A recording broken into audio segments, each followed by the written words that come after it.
I will be hearing and deciding your claim for refugee protection here in Canada.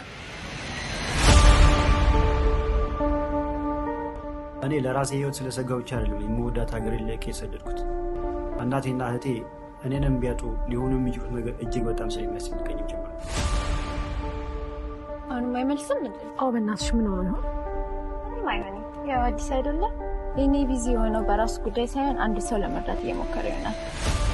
ካንተ ጋር ያላችሁ ግንኙነት ጥሩ ሊሆን ይችላል ነገር ግን በጭራሽ ባንተ መንገድ ነው ህይወቱን ለመምራት እየሞከረ ያለው This makes me respect you even more.